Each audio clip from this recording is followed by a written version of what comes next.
Hi everyone, and welcome to the Global Exclusive Podcast. I'm Muspel, and this week I'm joined by Barros and Dream. Barros, say hi. What? Why? I feel like I'm being trapped. Why? Dream, say hi. Well, we're just going to both be bad at following simple instructions, I guess. No. Listen. He has an agenda with this. He's trying to hook us up, Dream. I'm not against that. Like, are you down? This actually wasn't supposed to be a bit. I just figured it would be nice to help viewers recognize whose voice is whose. Well, you know what? It's a bit now.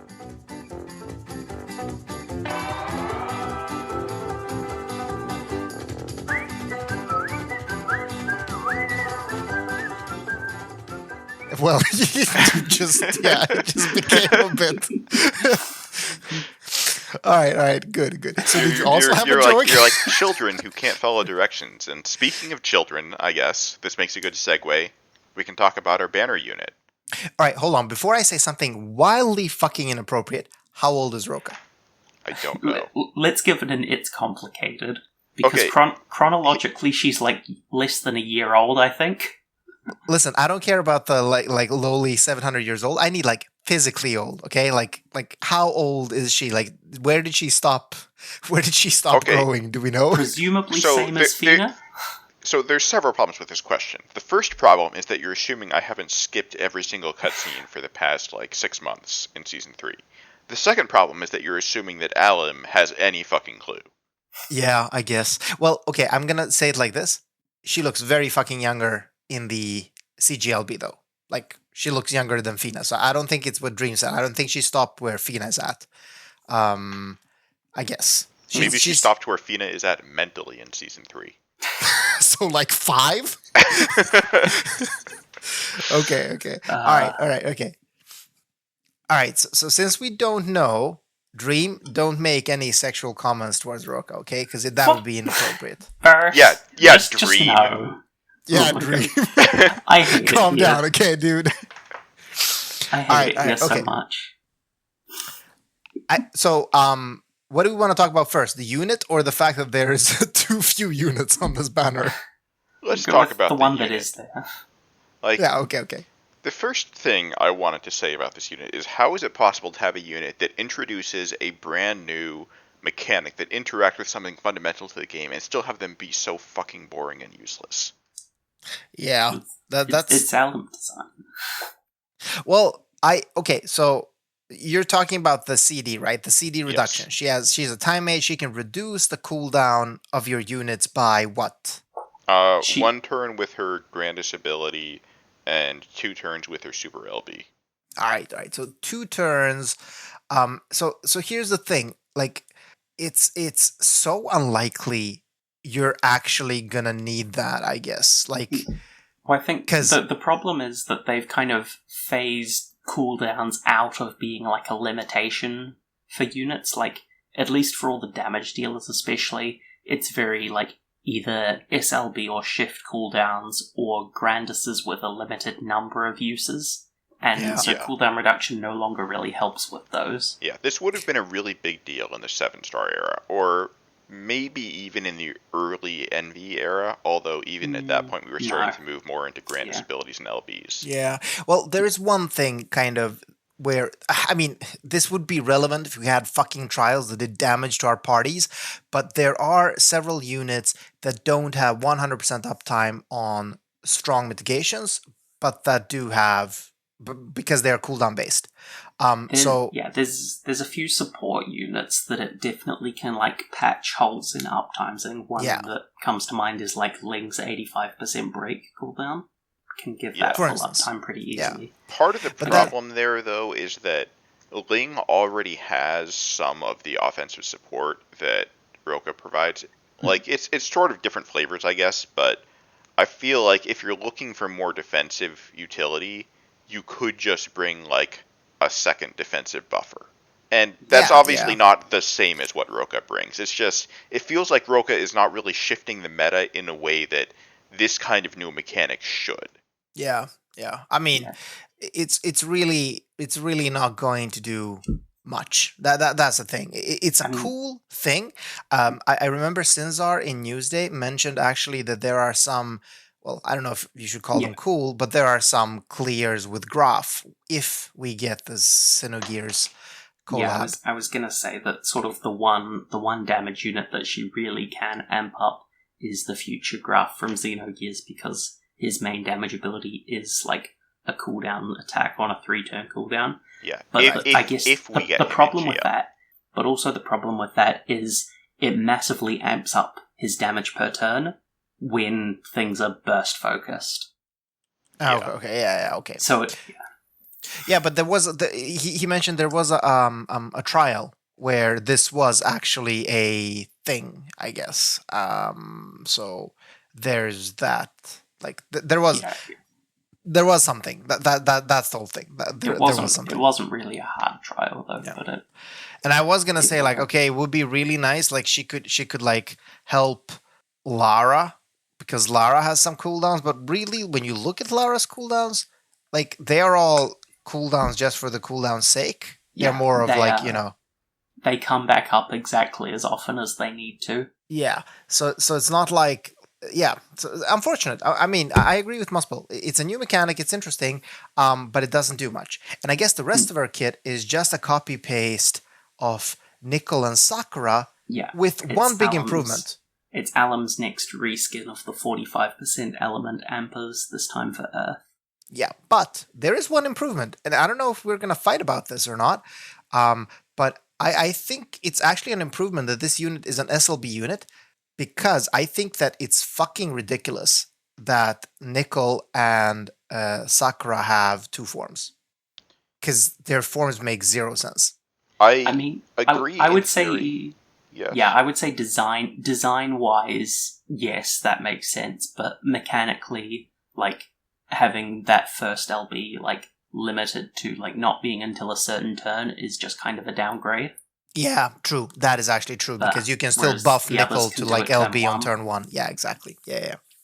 That's true. Whereas she has to wait till minimum turn 3, and that's if you have her at max EX3. Her LB fill is also different in that hers is spammable and it fills 6, whereas Nickel and Sakura have cooldowns that fill 30. Yeah, exactly. And they cost Esper Gauge, right?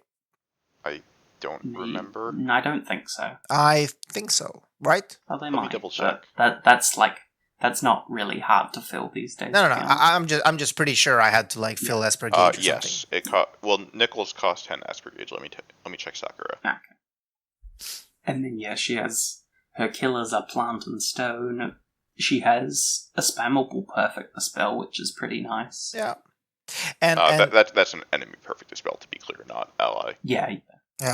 And then there's the whole well, I mean, like, Earth right now also is in a tricky place, because the only strong burster in Earth is Cyan. And I mean, he's not weak, he's just weaker than the strongest bursters.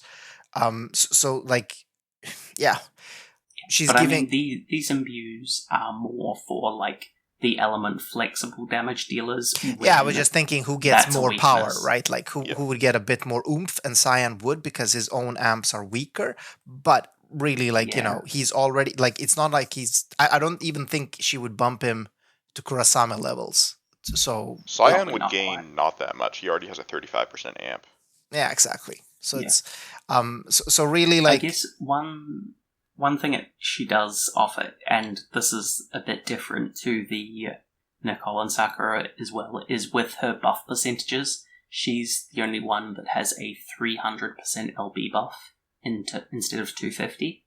But she does trade some of the regular stats buffs for that, because hers are only 300 instead of 350 or 400. Okay, so maybe like a plus minus, like a zero-sum game, really, at the end of the day. Potentially, I guess I would have to do some math on this, but I feel like the higher attack and magic buff is probably going to do more for you than the small LB damage buff difference. I think maybe it would be like a slight improvement over the 350, 250 ones like Nicole and Sakura, but probably worse than Aerith's 400, 250. It might depend on how much static attack the unit has as well. Yeah, that's true. Yeah. So, okay. Short answer is use the builder. Yeah, exactly. So I have a very important question about Roca. And I've been thinking about this all day. I've been thinking about this. I'm really scared of what you're about to say. Well, okay, it's not going to be that bad. Okay, but I want you all to imagine you're Fina, all right? And stop touching yourself, Dream. I don't want you to imagine it in that way. What the fuck? Why? Why are you like this? Imagine you're Fina, all right? And Rain comes along and he goes like, "Hey, babe, I'm in love with Roca, and I'm gonna move the fuck on." All right. So let's talk about her TM and STR. No. Listen. This is a real question. All right. When this happens, are you like, are you upset, or are you like, yeah, no, that shit makes sense, like, right? What are you thinking? Dream, do you think if we just ignore him, he'll give up? You know me so little. All right. So her TM is a killer materia with some magic on it. It's got Spirit and Stone Killer. 40% killers, which is weird, but Stone and Spirit are hard to cap, so it's honestly not that big a deal anyways. So it's good. Yeah, I mean, like, you won't be sad getting this materia. 50% magic, 2 killers that are both rare. It's fine. It's fine. Yeah. Plus it also gives physical killers, which is, yeah. I mean, it's less good on physical units, obviously, but again, these are super rare killers, so... Sure, it's slightly OCD-inducing that you might end up on, like, 290 killers or something. Yeah, but it is what it is. I think mostly the thing that's going to make it annoying is that it might slow down the builder in some cases, because it's comparing different killer magnitudes. I forget how it does its pruning to speed up calculations, but... Yeah, whatever. It's a good TMR. Yeah. Yeah, if every NVTMR was this good, I would be happy. Yeah, sure. STMR is, again, fine. 64 magic. It's clothed 64 magic. 50% killer for fairies and stones. Stop immunity, and some earth resist. So one interesting thing that Sinzar said about this STMR is that it's actually just an improved version, or rather the fixed version of the STMR type that Nicole and Sakura have, because this one actually has magic on it. It actually has magic on it. And killers. So this one is actually useful. Are you saying that Mage Gear needs magic? I am saying that, yeah, it helps. Hot take. Bold and controversial. I mean, I was talking to somebody that works for Alum, and they had a very different opinion on this. Yeah, what was their vision? Must well share it with us. All right, let's talk about this ridiculous ass vision card. All right, what the fuck is this shit? Honestly, I just want to say, I think this might be one of the worst, like, actual unit vision cards we have seen. I think it's worse than the free ones. Okay, I don't even know what this is supposed to do. It is bad. I don't want to argue that, but it's at least trying to do something, even though what it's trying to do is not useful, because it's good at giving you MP regen. Yeah, like, okay, if it was like at the start of your turn MP regen, this could be like a thing where you could use it on certain things, but since it's not, really, sure, 18 MP regen is nice when you have level 10, but like it's 50 to all stats. Nobody wants this. Literally nobody wants this. The base stats are so bad. Yeah, it's like nobody fucking wants this. There are free cards that have more stats on them, please. Yeah, it's just, I've said this on several episodes before, I think, that they ran out of vision card ideas about 5 minutes after they came up with the idea for vision cards. And this is not one of those. They had an idea here. It's not a good idea, but it was an idea. Yeah, I mean, the thing is, it was just poorly executed, because they could have just taken it one step further. Like, for instance, what if one of the skills was also cutting MP costs, and one of the regions was at the start of your turn, and the other one is at the end, or something? Bam! If it gave flat MP, increasing your base MP, I'm not sure if there's any cards that do that yet. Yeah, that would be really good for Aerith, maybe, even. So, yeah. No, I mean, like, they could have done something. Right now, it's like you would not level this card probably ever. I would be happy if I'm wrong, but I'm probably not. And it looks like the animation is maybe growing up. Yeah. It's like... But, like, maybe on some supports that just don't need any stats, like, I guess... It could be all and they're super MP hungry. Maybe, sure. I don't know. But I think we're stretching this so fucking thin right now. Let's just talk about the next point. This is apparently also going to be. I guess this sort of leads into our next topic. which is that this is also going to be the card for Pause when she comes out. Right, she was supposed to be on this banner, so we're not getting her. And we're also supposed to get 2 more units. I only know one, which is Daisy, who we're also getting fragments for. Who's the other unit? Cleome. Oh, NVA Cleome. Okay, all right. And I heard that both of them were like hot garbage. We're gonna probably save much discussion of them for when they actually come out. Yeah. I spoiled. I said they are hot garbage. Okay, I need to remember to edit this out. It's like, don't worry, they're not. Oh, okay, really. Good. That's good. Maybe That's a little. Good. So so let's see what happens next week. I mean, hopefully we're just getting Pause and the 2 NVAs next week. I guess that. Well, we know for sure that we're getting Daisy's NVA. We better hope we're getting Daisy's NVA. Otherwise, what the fuck is Gumi doing? No, it says in the news, Daisy's NVA will be available on the 14th. So that is happening. For reasons fucking unknown, she's not released today, though. Or like this week. Nobody knows what the reason is, all right? They didn't want people to have more my guess, maybe there was just like some bug and they couldn't fix it, so they figured we'll release her fragments, but not the unit. I don't know. Yeah, but what the fuck? Yeah, I don't know. It's very strange. But so next week we're like pretty strongly expecting like a Pause and Cleome banner and Daisy's NVA and stuff. Let's see. All right, so what else do we get? But yeah, they're stretching. Definitely. Well, so are we. To be honest, like we just talked like for 20 minutes about a unit that has like a single skill in her kit, technically. I mean, we can only work with what we get. True. Oh shit, I've heard that so many times in sexual settings, right? You got that. Events this week, there's the thing that gives Daisy fragments. There's really nothing to say about that. And unless one of you guys... Yeah, that was a face roll.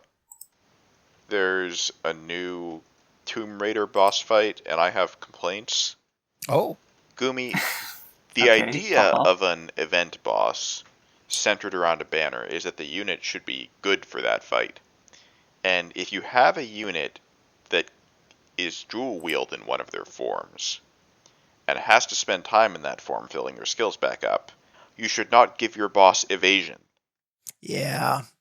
I mean,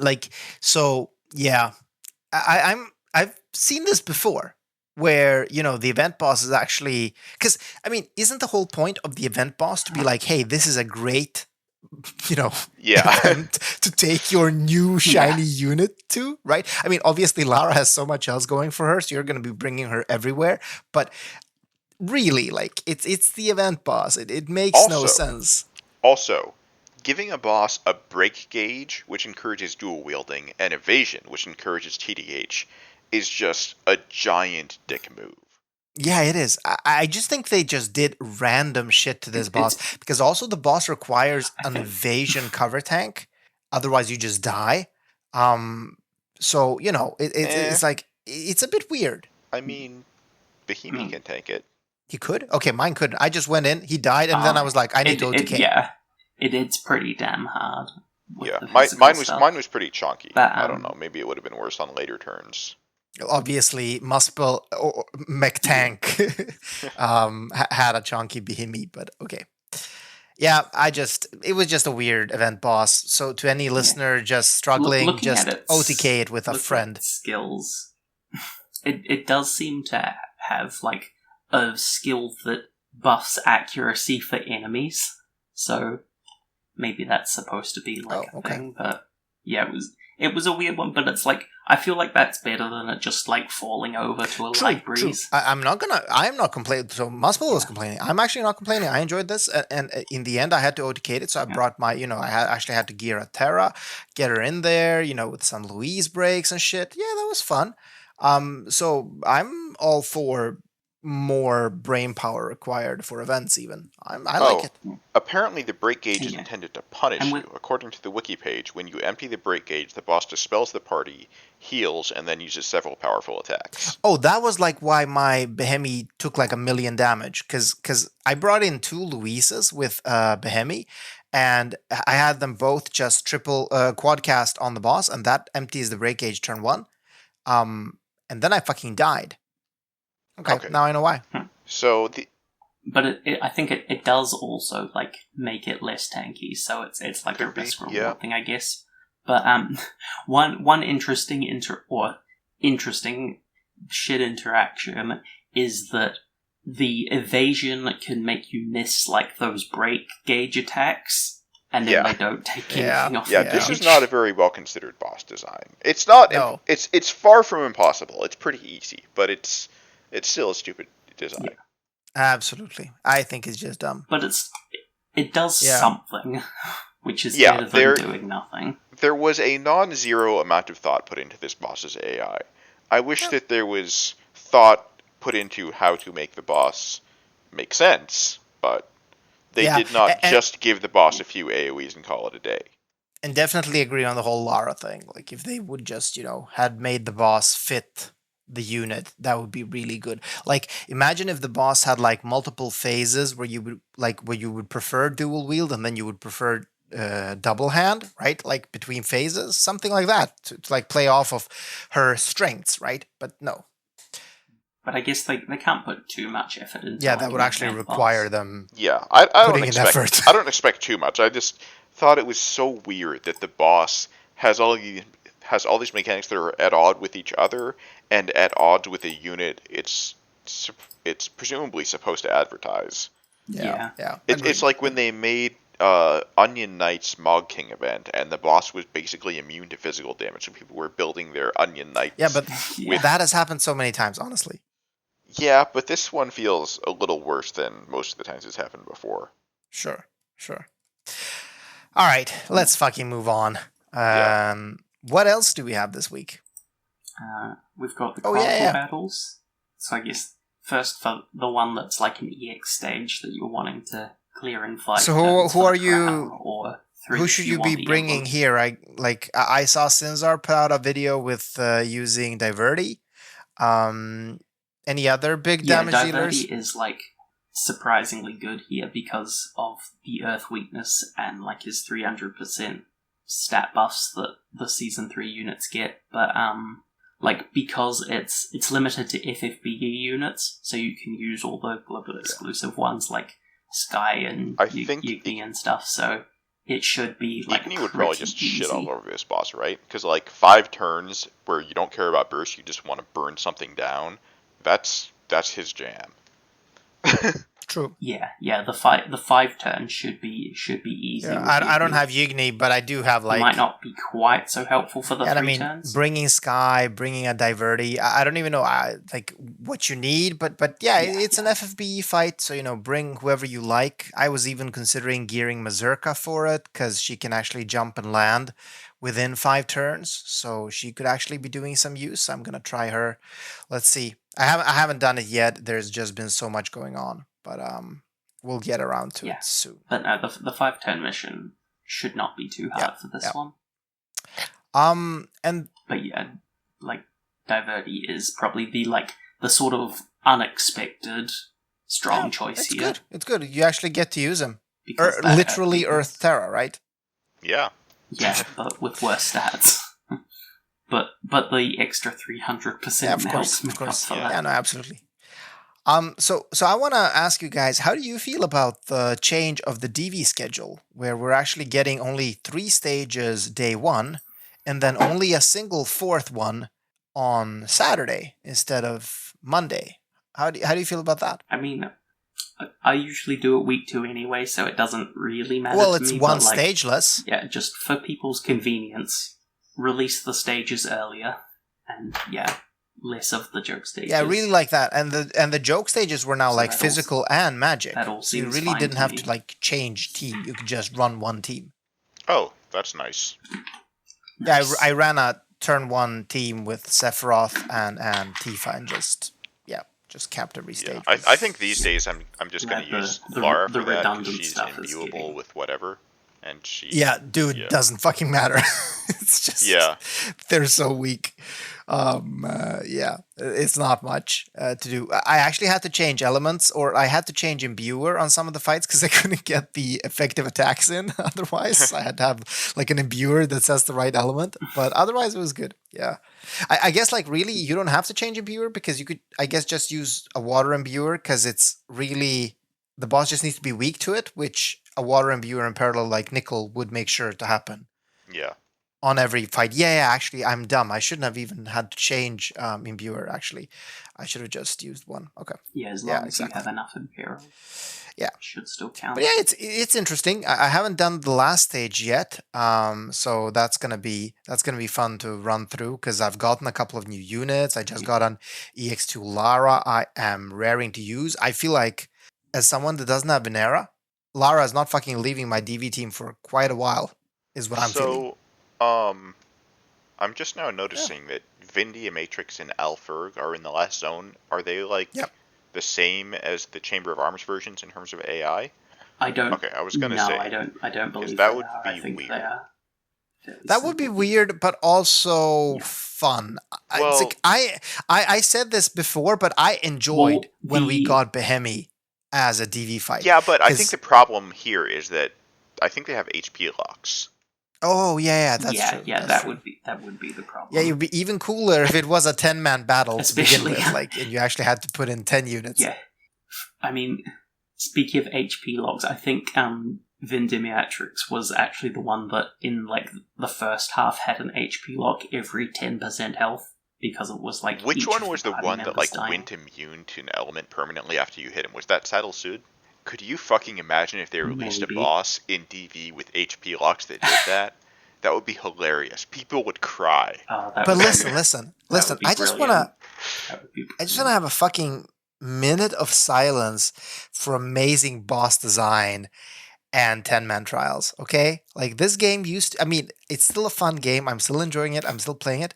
But this game used to be more fun. Do you guys remember when this game was more fun? I hated the 10-man trials, but even the 10-man trials, as much as I disliked them, are 10 times better than Dark Vision's Clash of Wills, Dark Vision, Clash of Wills, Dark Vision's Clash of Wills. And you're also weird for disliking. Yeah, he's really wrong, right? Dream, right? Back me up on this. I felt like the 10-man bosses had too many moving parts. Everything they did was way too complicated for relatively simple outcomes, and it just meant that it ended up taking forever to gear your team and plan out your turns, especially in an era when you couldn't see buff durations, so you needed 3 goddamn spreadsheets because your buff durations paused while units were swapped out. Yeah, but I also liked that because it was there was also there was a strategy to it, right? You'd buff your team and then you'd switch out some members to have them keep these buffs, and then switch them back in. And oh my god! And remember that Terra and Christine could chain. Oh man, these were the days. All right, I even oh my god, I remember this. This was so much fun. And not just 10-man. I'm just talking about the era in general, right? Remember the first Marlboro trial, the GLEX one? I think I fought that. I don't know. I'm not going to say for a full month, but it's fucking close. It was several weeks of me trying different strategies because I didn't have the go-to units at the time. So I was trying different strategies. And in the end, I beat it with a super weird, I don't even remember. I remember Gladio was my tank. And it was shit. Oh God. Yeah. My first or my first almost clear was with Gilgamesh and pod chaining and shit. Those were the days. I was so happy when I beat that trial. You would not imagine. Holy shit, Rumble of Malbor was a really interesting flex from Gumi. Just releasing this boss that I'm not sure if they intended for it to be beatable on release. I don't think they meant for it to be impossible. But I don't know if they had a specific strategy in mind to beat it, because there was almost nothing that worked on release day. Yeah, do you think it was released kind of to say, okay, but when you get more power creep, you just go back and delete it, or? I think that the original plan was for them to release it at the same time as Trans-Terra's enhancements, because you remember the Malboro Killers banner we got that everybody made fun of because it had Trans-Terra on it and she was useless. And then she got her ability awakenings, and suddenly she was monstrously good at that fight. Yeah, she trivialized it. When she got her awakenings, the fight was easy because then it was just destroying it. So my theory is that the plan was to release Malbora much later, but they finished the trial earlier than they expected, and they decided to just throw it out there and let people bash their heads against it. Or the enhancements batch got delayed. But it was fun. They often were. Right? Yeah. This game used to be a game where I could even like sometimes have a bit of anxiety over like, oh shit, there's this really hard boss and I need to beat it and I need to put time into it, and but I still had fun, and I don't know, like I mean, I'm not saying the DV and Cow are boring; they're actually quite fun, but I'm missing the epicness that was these super difficult trials. That's what I'm missing. I miss the days when we had bosses that were hard to beat. Yeah. Now it's just bosses where you can beat them easily, and the only challenge is how hard you can overkill them. Yeah, or the boss has like bullshit RNG mechanics that are just anti-fun. Because like that's literally the only way to make a fight challenging enough is by like, oh, by the way, it has a 10% chance to just outright kill your team through all resistances. I'm sorry, like that's just gonna happen in this boss, and you have to kill it in 10 turns. To be clear, that's not the only way to make fights hard. It's just the only way that Alan seems to know. No, that's what I meant. Yeah, that's what I meant. that's what I meant. Like that's where it ended up. It's either this, like, yeah, okay, there is a way to just clear it without taking damage, or you're getting fucked by RNG. That's basically it. And again, like Cow, well, hey, let's not speak too soon. We might be, like, Cow is slowly growing. They're adding new stuff. We might still get the battle of attrition that we've been asking for so long, like in a Cow battle eventually. Who knows? Like, imagine a Cow battle where imagine a Cow battle that is no longer rated on how much damage you do, or rather it is rated on how much damage you do, but the boss kills itself and caps itself, but you just have to survive for 20 turns. I want to see a boss where, in Clash of Wills, where you cannot win, and your score is based on how many turns you last. But you do have to deal damage to the boss, because on certain thresholds he'll, I don't know, debuff himself, or it'll prevent him from using some ability. Yeah, like lock out certain ability. Yeah, this would be so great. So it's not just like building a 5-man turtle team, but rather you have to build a real team, you have to bring it, you have to survive. And then there are these, you'd have the morale thingies be like 80% reduced healing and stuff like that. And that would be so great. That would be so great. Or even have it mixed with like where it is just like a sustained damage score where basically there is a score for your total damage dealt across all turns. But yeah, the boss is not killable and to make many different units viable. That would be so cool. Like the damage. Wow, I mean, God, we should be game designers, okay? We're sitting here shitting out 10 times better ideas than Alim and Gumi. Yeah, I said it, Gumi and Alim employees that might be listening. Although, oh wait, we're 30 minutes in. Wait, nobody's listening. I'm sorry. That was a miss. We should have said this in the beginning. I mean, Cow is still a lot more interesting than DV fight-wise. Yeah. I enjoyed the shit out of Last Cow. Holy shit, that was like some of the most fun I had in the game for a long time, to be honest. So yeah, let's hope. But at least with DV, you can team build with all your units. Yeah, but it's just always the same shit. I don't know. And again, you know what? DV and Cow still share one aspect, which is that it's like we're still not getting these epic boss fights, where you actually feel you overcame something, right? Yeah. Neither of them are as good as actual hard trials. I don't. We have. I mean, I feel it can be said more times because Gumi is bound to listen eventually, right? I mean, listen. We already know that I am literally the only reason why we have favorite equipment and Cow in the game, right? We can all agree on that, right? Humbly, we can all agree. Look, Paris, if they don't listen to Sinzar, then I'll listen to is Sinzar the man behind calling or like naming Big Hard? Is he though? He isn't. Yeah, although he almost said it in one video though. He almost said it in one video. I have fucking video proof of him. He almost said it. It's hilarious. Okay, DM me afterwards, listeners, and I will share the video with you because it's funny. Also, I feel like we've gone so far beyond the content of this week that. Let's go a little further beyond because I was just awakening units. Oh, I've never seen Mello's Brave Shift before. It actually looks kind of cool. Yeah, I love Mello's design. I think Mello is so cool, like in his story and everything. Like this ultimate slacker, I vibe with this man so much. It's ridiculous. Yes. Yes. Very, oh my god. very relatable. Yeah, I really like him. I'm yeah. Like, yeah. Like, honestly, like, I know most people have been skipping season 3 stuff, but like some of just the casual banter dialogue that's not the serious stuff is actually really good. And Mello is like a decent part of that. You know, I really tried, like, I actually watched the cutscenes in the end now, because we got the final step of the story now. And, like, I still, yeah, I don't know. I still have such a hard time feeling this story, though. I guess it was just too much, magical schoolgirl / Power Rangers for me, I guess.